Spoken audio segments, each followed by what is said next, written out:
नाजरीन ग्रामी, तुर्की में आने वाले जल्जले के बाद आलमी सतह पर कई अहम डेवलपमेंट सामने आई हैं, जिसने हैरान कुन और तशवीशनाक सवालात उठाए हैं। बरतानिया, जर्मनी और हॉलैंड को कैसे इल्म हुआ कि तुर्की में जल्जला आने वाला है? इन्होंने 3 दिन कबल ही तुर्की में कायम अपने कौंसलेट क्यों बंद करवा दिए? क्या अगला टारगेट पाकिस्तान है? क्या इस सब के पीछे यहूदियों का हाथ है? किस तरह से इस जल्जले की पेशगोई कबल अज वक्त ही कर दी गई थी? आज की इस कीमती वीडियो में हम आपको तुर्की के हालिया जल्जले के हवाले से इंतहाई अहम मालूमात फराहम करेंगे, लिहाजा वीडियो को शुरू से लेकर आखिर तक जरूर देखिएगा। और अगर आप चैनल पर नए हैं तो इसे सब्सक्राइब भी कर लें। तो आइए चलकर मौजू का बाकायदा आगाज करते हैं। प्यारे दोस्तों, पीर की सुबह शाम की सरहद के करीब तुर्की के जनूब मशरकी इलाके में शदीद जल्जले के नतीजे में अब तक की इतलात के मुताबिक 6000 से जायद अफराद हलाक और सैकड़ों जख्मी हुए। जल्जले का मरकज गाजी अंतीब के शहर के करीब का इलाका था और पहले शदीद झटके के कुछ ही देर बाद यहां एक और जल्जला आया और आफ्टर शॉक्स का सिलसिला कई घंटे गुजरने के बाद भी जारी रहा। माहिरीन ये सवाल उठा रहे हैं कि ये जल्जला इतना होलनाक क्यों था। इस जल्जले की शिद्दत 7.8 रिकॉर्ड की गई और सरकारी हुकाम के मुताबिक ये एक बड़ा जल्जला था। जल्जले का मरकज ज्यादा गहराई पर नहीं था, ये गहराई 18 किलोमीटर थी, इसीलिए मुतासरा इलाके में कई इमारतें मुनदम हो गयी। यूनिवर्सिटी कॉलेज ऑफ लंदन के कुदरती आफात पर तहकीक के शोबे रिस्क एंड डिजास्टर रिडक्शन से मुंसलिक प्रोफेसर जोया फारवा के मुताबिक पिछले तमाम बरसों के मोहलिक तरीन जल्जलों को देखा जाए तो गुज़श्ता 10 बरसों में सिर्फ ऐसे 2 जल्जले आए जिनकी शिद्दत पीर के रोज तुर्की में आने वाले जल्जले के बराबर थी और इससे पहले के अशरे में ऐसे 4 जल्जले रिकॉर्ड किए गए। ताहम किसी भी जल्जले से आने वाली तबाही का इन्हिसार सिर्फ इस पर नहीं होता कि इसकी शिद्दत क्या थी। इसके अलावा ये बात भी बहुत अहम है कि जल्जला शुदा इलाके में इमारतें किस कदर मजबूत या कमजोर थीं।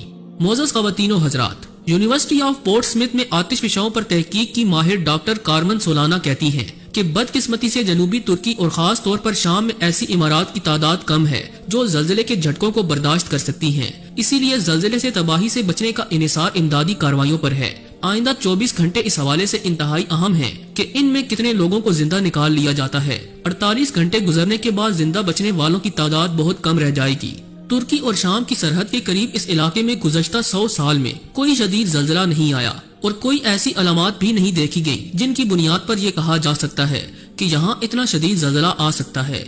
इसीलिए दूसरे इलाकों की निस्बत यहाँ जल्जले के बचाव का निजाम कदरे कम था। तुर्की में तबाही मचाने वाला ये जल्जला रवां सदी के सबसे बड़े जल्जलों में से एक था, लेकिन यहाँ ये सवाल भी सर उठा रहा है कि बरतानिया, जर्मनी और हॉलैंड तुर्की के जल्जले से कैसे आगाह हो चुके थे। इन्हें कैसे मालूम हुआ कि यहाँ कयामत सूरा बर्पा होने वाली है? दरअसल इन ममालिक ने 3 दिन पहले ही यहाँ मौजूद अपने अपने सिफारत खाने बंद करवा दिए और अपने लोग तक वापस बुलवा लिए। बरतानिया, जर्मनी और हॉलैंड ने सिफारत खाने बंद करते हुए ये बयान दिया कि तुर्की में दहशतगर्दी का खतरा है, इसलिए हम यहाँ से जा रहे हैं। आप जरा सोचें कि ये किस जानिब इशारा है। सिफारत खाने बंद होने के ठीक चौथे दिन जल्जले की सूरत में कुदरती आफत तुर्की पर टूट पड़ती है। तुर्की की तारीख में आज तक इतना खौफनाक जल्जला नहीं आया कि 10 के 10 शहर सफाई हस्ती से मिट जाएं। कुदरती आफात किसी को बताकर तो नहीं आती।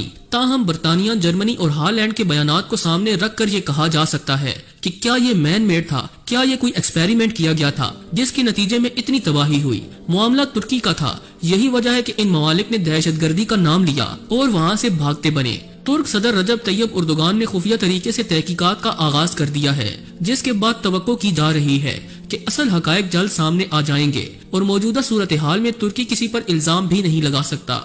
नाजरीन ग्रामी, दूसरी जानब एक हैरान कुन हकीकत ये भी है कि तुर्की में आने वाले तबाह कुन जल्जले की पेशगोई कबल अज वक्त ही कर दी गई थी। नीदरलैंड से ताल्लुक रखने वाले तहकीककार फ्रैंक होगर ने समाजी राब्ते की वेबसाइट ट्विटर पर कुछ रोज कबल इस खित्ते में बड़े जल्जले की पेशगोई की थी। फ्रैंक होगर ने 3 फरवरी को कहा था कि जल्द या बदेर जनूबी वस्ती तुर्की, उर्दन, शाम और लुबनान में 7.5 शिद्दत का जल्जला आएगा। इनके जल्जले से मुतल्लिक पेशगोई 3 रोज बाद ही सच साबित हो गई और फ्रैंक होगर ने पाकिस्तान समेत दीगर एशियाई ममालिक के हवाले से भी पेशगोई कर रखी है कि पाकिस्तान और इससे मुल्हिका इलाकों में भी सख्त जल्जला आ सकता है।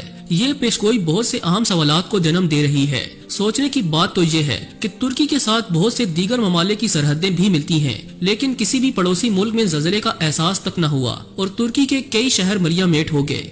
एक और अहम नुक्ता ये है कि हमेशा इसराइल के हमसाये ममालिक में ऐसी आफतें क्यों आती हैं जो कि सब कुछ तहस नहस करके रख देती हैं और इसराइल में एक दरख्त का पत्ता भी नहीं टूटता।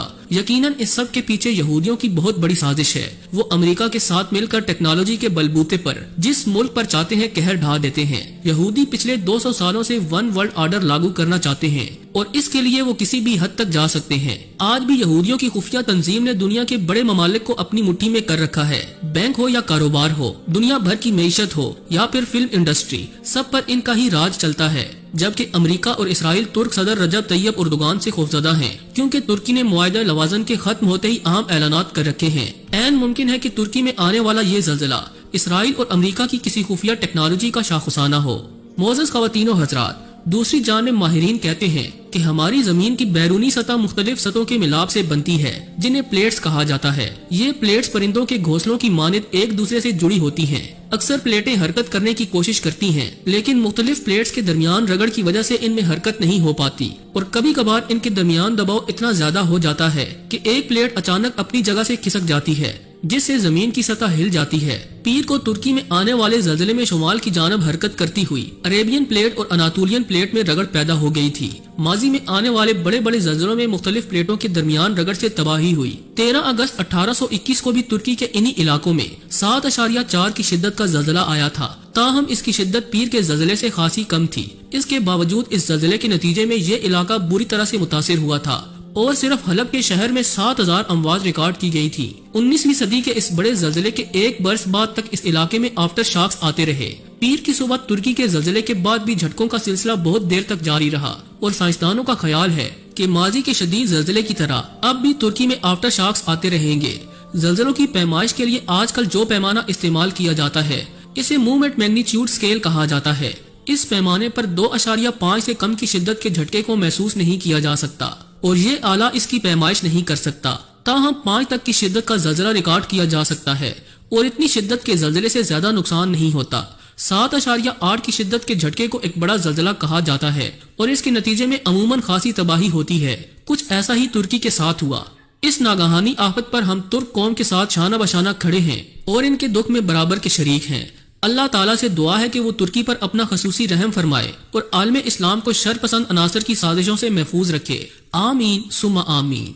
जी तो दोस्तों, ये थी आज की वीडियो अच्छी लगी हो तो इसे लाइक करते हुए दीगर दोस्तों से शेयर कर दीजिएगा और ऐसी ही मजीद वीडियोस देखने के लिए हमारे चैनल को सब्सक्राइब भी कर लें। आज के लिए बस इतना ही। मिलते हैं किसी नई और इंटरेस्टिंग वीडियो के साथ। तब तक के लिए अल्लाह निगहबान।